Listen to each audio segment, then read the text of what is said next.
Welcome to the Pappy Boynton Veterans Digital Museum Project. In this episode, we honor the memory of Bill and Dolores Gillett and their family from Coeur d'Alene, Idaho. This is a good example of how interesting stories can be saved from oblivion. In 2011, a Coeur d'Alene Press newspaper article about our museum caught the attention of the Gillett family. Bill and Dolores' son Steve contacted me and asked if we would be interested in some World War II photos and other items belonging to his late father that they had found after he passed away. Of course, we said. Steve arrived later with his wife Penny and his mother Dolores. He had a large Ziploc baggie full of items he mentioned on the phone. They had been stored away for 65 years, as Bill Gillett rarely mentioned his World War II service. In fact, Bud Oakland, a salty Navy World War II veteran himself, that hunted and cut firewood with Bill for 40 years, didn't even know that Bill had been in the service until he saw Bill's display at the museum. He was shocked and said, "Well, we go to hell, that's Bill Gillett." Bud served on destroyers in the Pacific Theater during the war. So, here the Gillett family stood watching me carefully remove the priceless relics from the plastic bag, one item more precious than the last. Out came two silk survival maps that had been folded for 65 years. These were issued to aircraft members in case they had to bail out and find their way back to Allied lines. They were made out of expensive silk because they were waterproof and more durable than paper charts. Each chart was pristine except for various red pen marks. I soon discovered that those pen marks represented bombing targets. I knew this because Bill had saved his flight logs for all of his airtime, which included 18 combat missions over Nazi-occupied territory, while being a tail gunner of a B-24 of the 702nd Squadron of the 445th Bomb Group of the vaunted 8th Air Force, which was stationed in Tibetum, England. As I continued to extricate items, I was amazed to see actual recon photos and personal pics Bill had taken on combat missions. But the real big find was a small notepad in which Bill had taken notes about each mission. As I pieced everything together, I discovered there were notes about a bombing mission to Magdeburg, Germany, the official recon photos of that mission, and the corresponding red mark on the survival map. This combination is probably the only one of such combinations in existence. Crew members were forbidden to keep any of these items or to take personal cameras on missions, so these are extremely rare.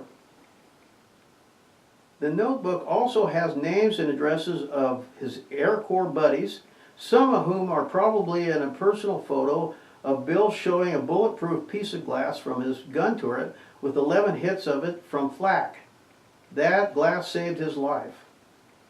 Some of the photos show the 445th B-24s over the Alps, some dropping bombs over the target, and one has Bill seated in his gun turret. One sad note about the 445th. On September 27, 1944, it acquired the horrific record for the most aircraft lost in a single day in U.S. aviation combat history. Of the 35 aircraft on the mission, only 4 returned safely to England. This had to weigh on Bill's mind as he entered hostile territory and as he waited for deadly flak and enemy fighters.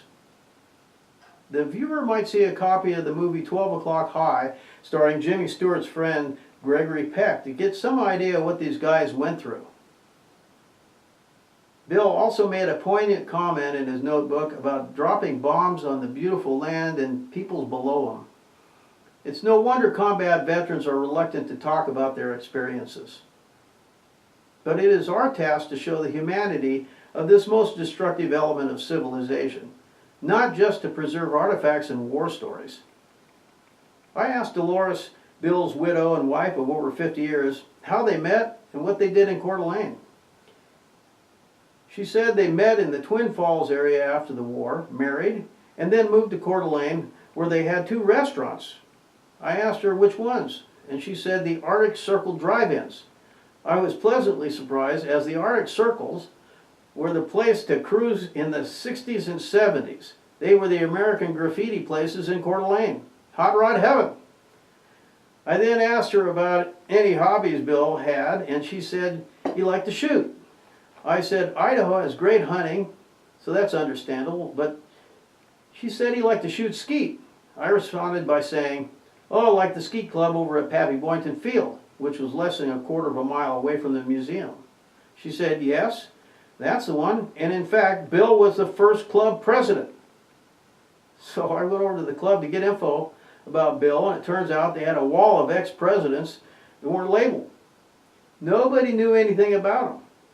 I walked up to one of the unmarked photos and said, well, here's Bill Gillett, your first president.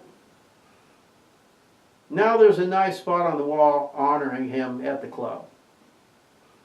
There's more to the story that we'll talk about in the future episode, but I'll end with an interesting anecdote. After the museum was up and running for a few years, we had one of the many tour buses come by from the retirement homes in Spokane.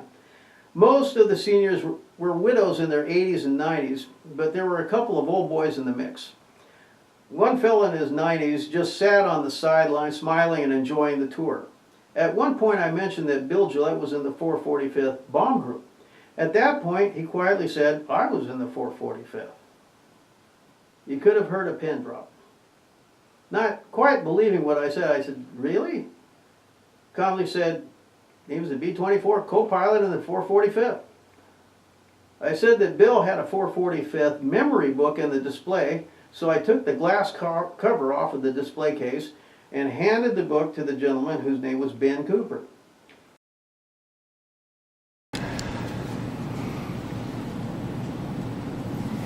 Well, we're here with Ben Cooper, and we just discovered that he was a pilot in the 445th Bomb Group, the same group as Bill Gillett.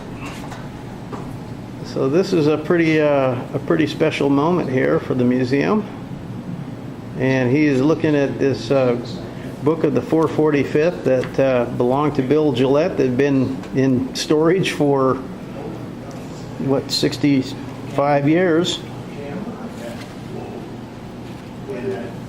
He then located himself and his entire crew.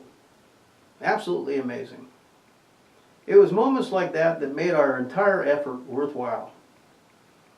Of interest is the fact that famous actor Jimmy Stewart served as a pilot in the 703rd Squadron of the 445th. Jimmy Stewart starred in such movies as It's a Wonderful Life, The Glenn Miller Story, How the West Is Won, Mr. Smith Goes to Washington, and the Strategic Air Command, which he had first-hand knowledge of as he achieved the rank of Brigadier General in the Air Force Reserves. My father actually fished with Jimmy Stewart on Guam during the 60s. We hope that you enjoyed that episode, and we hope that you come back for our next entries.